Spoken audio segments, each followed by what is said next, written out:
माजी मंत्री हर्षवर्धन पाटील आपल्यासोबत आहेत। भाऊ, आज उपमुख्यमंत्री देवेंद्र फडणवीस आणि माजी मुख्यमंत्री उद्धव ठाकरे एकाच लिस्टमधून गेलेले आहेत। काही नवीन येणाऱ्या राज्यात नवीन काही सुरुवात आहे का, काही संकेत आहेत का, असं अनेक बोलले जातं। काय आपल्याला राजकारणामध्ये असे तर्कवितर्क सारखे चालू असतात। शेवटी जो तो आपापल्या पद्धतीने त्याच्यामध्ये काही कोणी असा कायमचा शत्रू आणि कायमचा मित्र असू शकत नाही।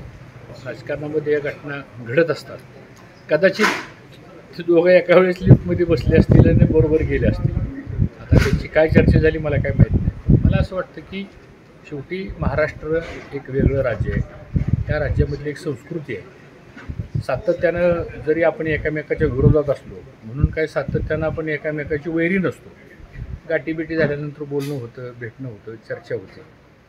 आता हा महाराष्ट्राची संस्कृती आहे आणि आपण सगळे सुसंस्कृत लोक आहोत महाराष्ट्रामध्ये। त्यामुळे अशा घटना घडत राहतात। लग्नात भेट होती, कार्यक्रमात भेट होती, सभागृहात तर सगळ्यांचीच भेट होती।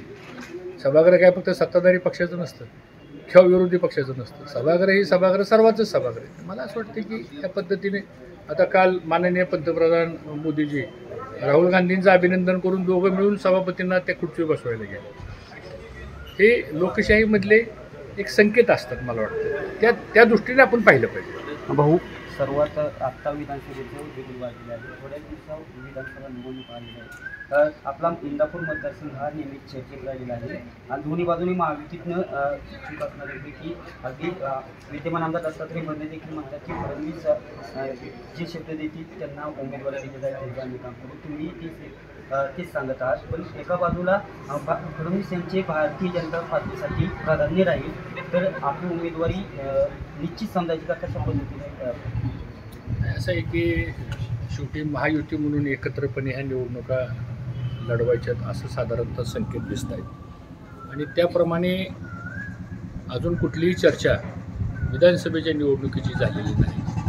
मुळात निवडणुका झाल्यानंतर जे काय आम्हाला बऱ्याच ठिकाणी आम्हाला जे कमी मतदान झालं ते का झालं, कशामुळं झालं, काय दुरुस्ती आपण केल्या पाहिजे। प्रत्येक निवडणुकी शिकण्यासारखी असते, त्यातून काय गोष्टी आपण शिकायच्या असतात, तर त्याची एक्सरसाइज चालू आहे। त्यामुळं अद्यापपर्यंत तरी कुठली महायुतीच्या जागेच्या संदर्भातली चर्चा झालेली नाही। इंदापूरच्या जागेच्या बाबतीमध्ये एक गोष्ट निश्चित आहे की देवेंद्र फडणवीस साहेब जो निर्णय घेतील तो सर्वांनी मान्य करायचा असं ठरलेलं आहे। त्यामुळे ज्यावेळेस ती चर्चा होईल, चर्चेला विषय येईल, त्यावेळेस या सगळ्या गोष्टी मांडल्या जातील। भाऊ, भारतीय जनता पार्टी महायुतीमध्ये अजित पवार नको असं दौंडमधील आमदार असणाऱ्या राहुल फुले यांच्या सभापतींच्या ठिकाणी एका कार्यकर्त्यांनी म्हटलेलं आहे, तर ही कार्यकर्त्यांची खतखत आहे आणि कशा पद्धतीने पाहता यावं? एक असं आहे की महायुती म्हणून आम्ही सर्वजण एकत्रपणे आता सामोरं लोकसभेला गेलेलो आहे, विधानसभेला पण आम्हाला जावं लागेल।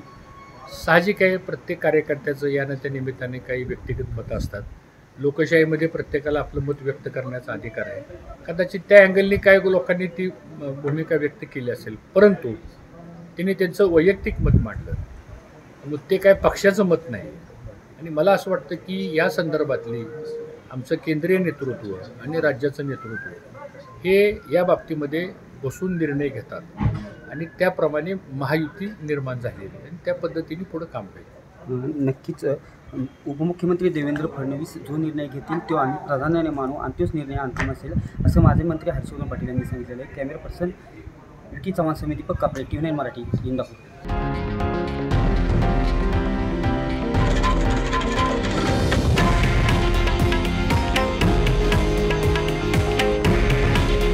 हे आहे देशातील नंबर 1 न्यूज नेटवर्क आणि आपण पाहत आहात TV9 मराठी। काळजी तुमची, हित महाराष्ट्राचं।